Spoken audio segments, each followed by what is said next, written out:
આપ જોઈ રહ્યા છો ઝી 24 કલાક। હું છું આપની સાથે મિહિર રાવલ। ગુજરાતના રાજ્યપાલ આચાર્ય દેવવ્રતજીના હસ્તે આજથી ગાંધીનગરના રાજભવનમાં કોરોના સેવા યજ્ઞનો પ્રારંભ કરવામાં આવ્યો અને આ સેવા યજ્ઞને મુખ્યમંત્રી વિજય રૂપાણી અને રાજ્યપાલ આચાર્ય દેવવ્રતે લીલી ઝંડી બતાવી પ્રસ્થાન કરાવ્યું। રાજભવનમાંથી પાયાના કોરોના વોરિયર્સના પરિવારજનોને મદદ પહોંચાડીને સમાજને મળી રહેલી તેમની સેવાનું ઋણ અદા કરવામાં આવશે। राज्यपाल आचार्य देवव्रतनी जयमतथी शुरू थयेला सेवा यज्ञमां 1 लाख कोरोना वोरियर्सना परिवारने 2 महीना चाले तेटला राशननी किट मानभेर पहोंचाडवामां आवशे, जेमां आज प्रथम जत्थो रवाना थयो छे।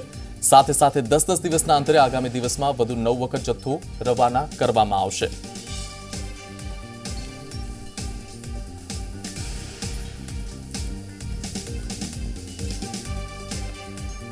तो गांधीनगरथी आज જ્યારે કોરોના સેવા યજ્ઞનો પ્રારંભ થયો છે, રાજભવનથી આ કોરોના સેવા યજ્ઞ શરૂ થયો છે, ત્યારે અમારી સાથે ખાસ જોડાયા છે गुजरातना राज्यपाल आचार्य देवव्रत जी और साथ ही ज़ी 24 कलाक एडिटर दीक्षित सोनी।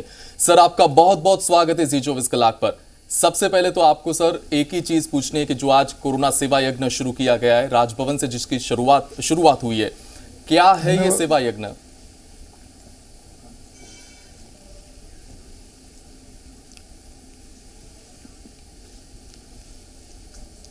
सोनी जी,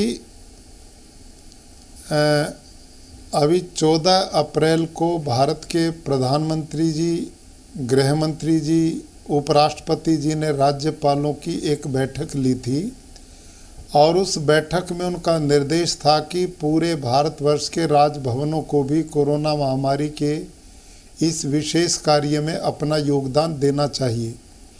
उसी दिन से मैंने निर्णय लिया कि हमने मजबूती के साथ कोरोना के इस काल में लोगों की सेवा करनी चाहिए और उसी अभियान के अंतर्गत मैंने पहली एक बैठक गुजरात प्रदेश के सभी धर्म गुरुजनों की बुलाई, जिनमें हिंदू, मुस्लिम, सिख, ईसाई, जैन, बौद्ध सभी धर्म के लोग सम्मिलित हुए और 2.5 घंटे की हमने बड़ी व्यापक चर्चा के बाद उसका परिणाम ये हुआ कि आदरणीय पूज्य मुरारी बापू जी ने 1 करोड़ रुपए की सहायता इस यज्ञ में की और उसी के साथ 25 लाख रुपया हमने भी राजभवन से दिया और बाकी जितने धर्मगुरु इसमें सम्मिलित हुए थे सभी ने कहीं पर तो कोरोना सेंटर बना लिए, कहीं भोजन की व्यवस्था शुरू कर दी, कहीं दवाइयों की व्यवस्था शुरू की। अपने अनुयायियों में उन्होंने ये जागृति अभियान शुरू किया है। तो ये बहुत सफल हमारी मीटिंग रही। उसके बाद दूसरी एक मीटिंग मैंने और श्री भूपेंद्र सिंह चुड़ासमा शिक्षा मंत्री गुजरात ने एक मीटिंग की 3 लाख शिक्षकों के साथ में, और उन शिक्षकों को हमने निवेदन किया कि आप जब ऑनलाइन बच्चों को पढ़ाते हैं तो पहले 5-10 मिनट कोरोना की जानकारी दें और इससे बचाव के तरीके बताएं। सब मास्क पहने, उचित दूरी रखें, स्वच्छता का ध्यान करें और बालक अपने परिवारों में इस वातावरण को बनाएं। और अध्यापकों से निवेदन किया गया कि वो जहाँ पर भी गांव या शहर में रहते हैं वो प्रबुद्ध लोग हैं तो एक जन जागरण का काम पूरे प्रदेश में करें। तो 3 लाख अध्यापकों ने इस मिशन का स्वागत किया और ये एक बहुत बड़ा अभियान प्रारंभ हुआ है। इसी के साथ मैंने एनसीसी, एनएसएस, नेहरू युवा केंद्र और रेड क्रॉस के अधिकारियों से भी बात की और उनको हमने हेल्थ डिपार्टमेंट के साथ जोड़ दिया है ताकि ये सब युवा शक्ति हेल्थ वर्कर के साथ मिलकर के इस सेवा के कार्य में योगदान दे और ये काम भी एक प्रारंभ हो गया है। कल मैंने जो प्राकृतिक खेती का अभियान प्रदेश में पिछले 2 साल से चला है, तो कल 1.5 लाख खेडूत से भी मैंने बात की है और उन खेडूत से मैंने निवेदन किया है कि अपनी प्राकृतिक खेती के मिशन को भी चलाएं और गांव-गांव में जहां आप रहते हैं पंच सरपंचों से मिलकर के अपने गांव में आइसोलेशन के लिए एक स्थल बनाएं, जैसे स्कूल हैं, कम्युनिटी हॉल हैं, गांव में कोई भी लोग संक्रमित होता है तो उसे तुरंत आप आइसोलेशन में भेजें ताकि गांव के बाकी लोग संक्रमण से बच सकें। तो गांव के लोगों में भी एक जागृति पैदा की जा रही है, अध्यापकों के द्वारा, किसानों के द्वारा, ग्रामीण लोगों के द्वारा, जी। ताकि अवेयरनेस और जागृति आएगी, वही इसके बचाव का तरीका है। आचार्य जी, जैसा कि और जो सबसे बड़ा अभियान राजभवन से हमने चलाया है वो युवा अनस्टॉपेबल संस्था।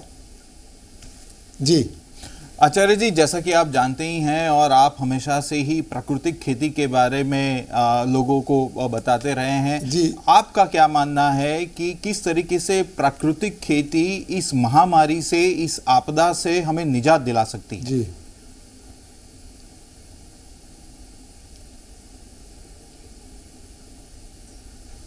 हाँ, आपने बहुत अच्छा प्रश्न किया है। देखिए, जब हम रासायनिक खेती करते हैं तो उसमें यूरिया, डीएपी, कीटनाशक का प्रयोग होता है और जो उसके उत्पाद होते हैं वो जहर उसमें भी आता है। तो जो लोग उसको खाते हैं तो इम्यूनिटी कमज़ोर होती है। जब हम प्राकृतिक खेती करते हैं, जहर मुक्त खेती करते हैं, तो ऐसे फल, साग, सब्जी इम्यूनिटी को बढ़ाते हैं, रोग प्रतिरोधक क्षमता बढ़ाते हैं। और अब एक्सपर्ट बताते हैं कि कोरोना की लड़ाई में जिस व्यक्ति की इम्यूनिटी जितनी स्ट्रॉन्ग, मजबूत होगी, वो उतना स्वस्थ होगा।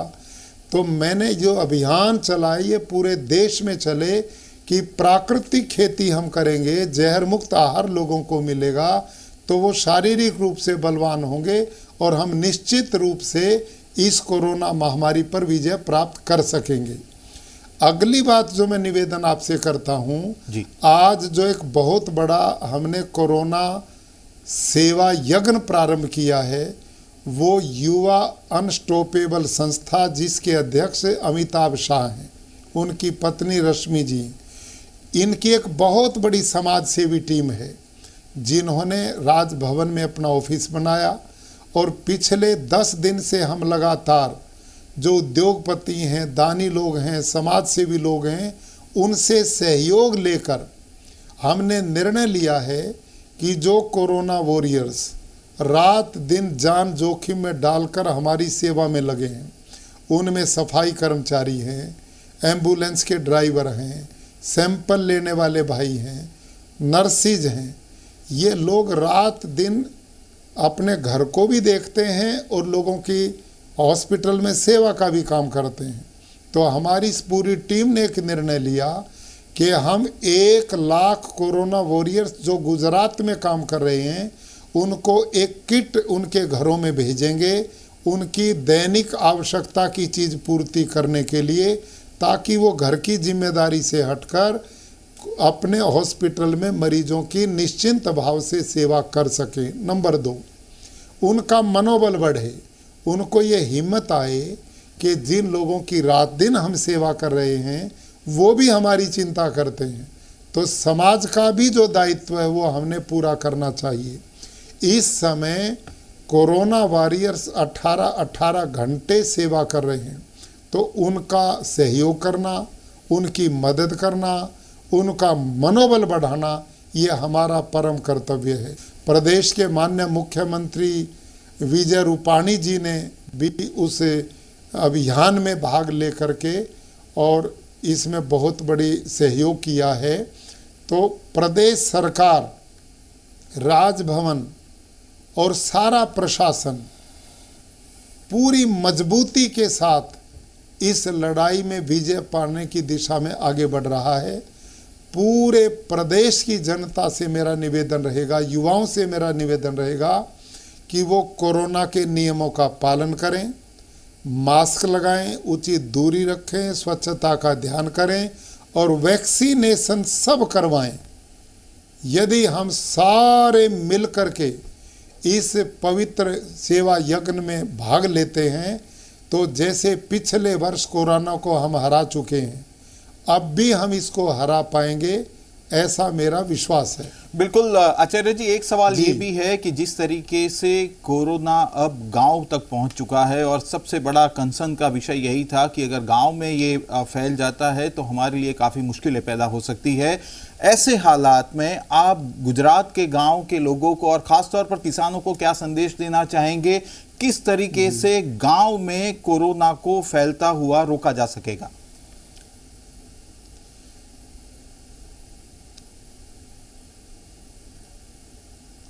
बहुत अच्छा प्रश्न आपने किया है। आज ही अभी मुख्यमंत्री जी और हम मिले तो एक निर्णय हमने लिया है कि हम गुजरात के सभी गांव के पंच सरपंचों की एक वर्चुअल उनसे बातचीत करने वाले हैं। सारे गांव में स्कूल और कम्युनिटी सेंटर जो बने हुए हैं उनको आइसोलेशन सेंटर बना दिया जाए और गांव में जो भी संक्रमित हो वो वहां पर लाया जाए। बाहर के लोगों को अंदर जाने से पहले जांच हो और गांव में एक जागृति आ चुकी है। अनेक गांव ऐसे हैं जिन्होंने गांव में लॉकडाउन लगा दिए हैं और अपने अपने गांव में बड़ी मजबूती के साथ कोरोना के नियमों का पालन कर रहे हैं। और हम इसके साथ जैसे टीचर्स को मैंने संबोधित किया है, किसानों से मैंने इस बारे में बातचीत की है, अब पंच सरपंचों से हम करने वाले हैं। तो मिलजुल करके इस अभियान में भी हम सफलता प्राप्त करेंगे, ऐसा मेरा विश्वास है। आचार्य जी, आप हमेशा से ही प्राकृतिक खेती की बात करते हैं, प्रकृति की बात करते हैं। आपका क्या मानना है, कहीं ना कहीं यह जो वायरस है या तो यह जो महामारी है वो एक प्रकृति का प्रकोप है और किस तरीके से इसे आने वाले समय में मानवजात को रोकना चाहिए?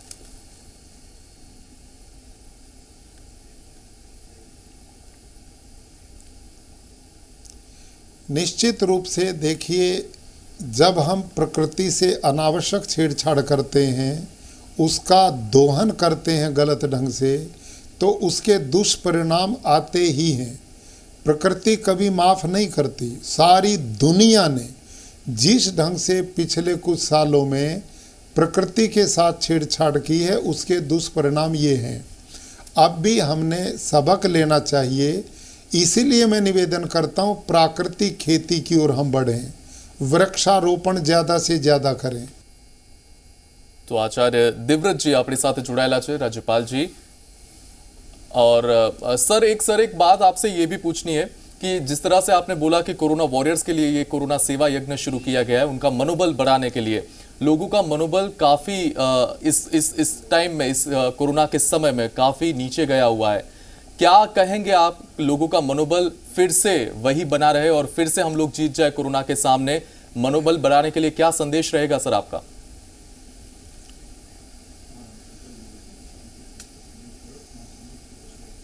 मेरा बहुत अच्छा प्रश्न किया। मैंने देखा है, जी न्यूज़ में देखता हूँ, आप लोग बड़ा पॉजिटिव न्यूज़ दिखाते हैं। आज हमने लोगों को सकारात्मक सोच देनी चाहिए, हिम्मत बढ़ानी चाहिए। एक कहावत है, मन के हारे हार है, मन के जीते जीत। तो मैं सब लोगों से निवेदन करूँगा, रात आती है, रात चाहे कितनी भी लंबी है लेकिन सवेरा होगा। जीवन में सुख भी आते हैं, दुख भी आते हैं, लेकिन हमने ऐसी स्थिति में धैर्य नहीं खोना चाहिए। भारत धर्म प्रधान देश है। यहाँ धर्म का पहला लक्षण है धृति क्षमा दमोस्तेयम शौचम इंद्रिय निग्रह धीर विद्या सत्यम क्रोधो दशकम धर्म लक्षणम। पहला लक्षण है धैर्य धारण करना। कठिन परिस्थिति में भी जो लोग धैर्य रखते हैं और समस्या के समाधान की सोचते हैं, चिंतन करते हैं, चिंता नहीं करते, ऐसी स्थिति में हम इस बीमारी से निश्चित रूप से निकल पाएंगे। मैं आग्रह करूंगा, हमारा जितना भी मीडिया है, यदि वो सकारात्मक वातावरण बनाए, पॉजिटिव न्यूज़ दिखाए, उत्साह की बात करे, उनके धैर्य को बढ़ाने की बात करे, तो हम बड़ी मजबूती के साथ इस लड़ाई को जीत पाएंगे। सर एक सवाल ये भी है कि प्रधानमंत्री जी ने भी जब लोगों से बात की थी, उनका संदेशा लोगों तक पहुंचाया था, तब उन्होंने एक बात की थी कि स्वयं शिस्त भी उतना ही जरूरी है। सीएम विजय रूपाणी जी भी यही कह रहे हैं। स्वयं शिस्त पे आप लोगों को क्या संदेश देना चाहेंगे?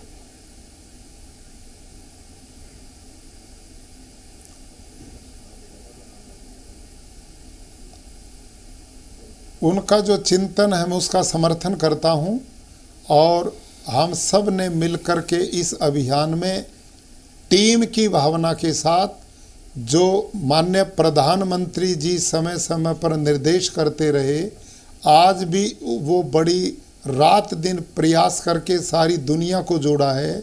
माननीय मुख्यमंत्री जी जिस विजन के साथ लगे हुए हैं, पूरी सरकार जिस और प्रशासन लगा हुआ है, हम मिल करके इस लड़ाई को निश्चित रूप से जीत पाएंगे, ऐसा मेरा विश्वास है।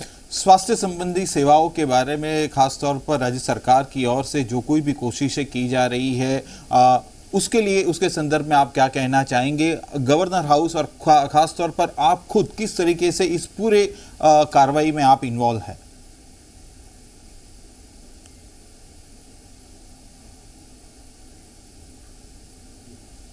देखिए, प्रतिदिन मुख्यमंत्री जी कोर कमेटी की मीटिंग करते हैं, पूरा प्रशासन विभागीय लोग रहते हैं और जहां भी कोई दिक्कत आती है तत्काल प्रभाव से वहां वो बड़ी संवेदनशीलता के साथ कार्रवाई कर रहे हैं।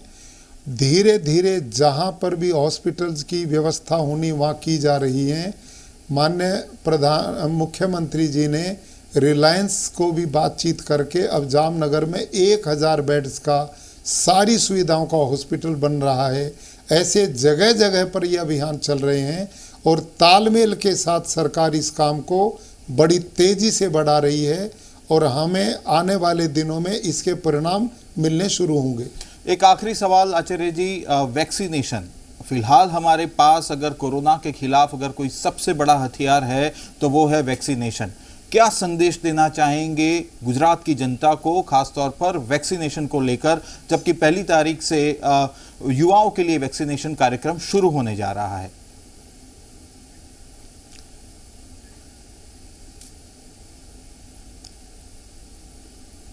बहुत अच्छा प्रश्न आपका।